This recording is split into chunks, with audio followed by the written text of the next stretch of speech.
मूर्तिकार पिता और पुत्र की कहानी। एक बार एक छोटे से गांव में एक मूर्तिकार रहता था। वह अपनी कला में निपुण था और उसकी मूर्तियां दूर दूर तक प्रसिद्ध थीं। उसके एक बेटा था जो बचपन से ही अपने पिता को मूर्तियां बनाते देखता था। धीरे धीरे उसे भी मूर्ति कला में रुचि हो गई और उसने अपने पिता से कला सीखना शुरू कर दिया। समय के साथ बेटा भी मूर्ति कला में माहिर हो गया। उसकी मूर्तियां भी पिता की तरह ही सुंदर और जीवंत बनने लगी। पिता अपने बेटे की प्रगति देखकर बहुत खुश थे। एक दिन गांव में एक बड़ी मूर्ति बनाने की प्रतियोगिता आयोजित की गई। पिता और पुत्र दोनों ने इस प्रतियोगिता में भाग लेने का फैसला किया। प्रतियोगिता का दिन आ गया। दोनों ने अपनी अपनी मूर्तियां बनाई।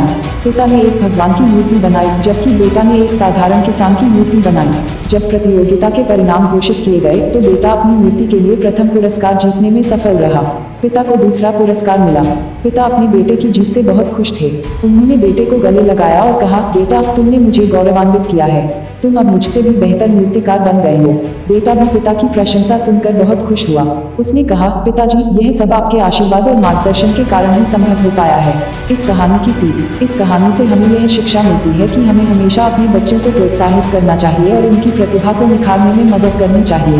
यह कहानी हमें यह भी सिखाती है कि हमें कभी भी अभिमान नहीं करना चाहिए। हमें हमेशा सीखने और सुधारने की कोशिश करनी चाहिए।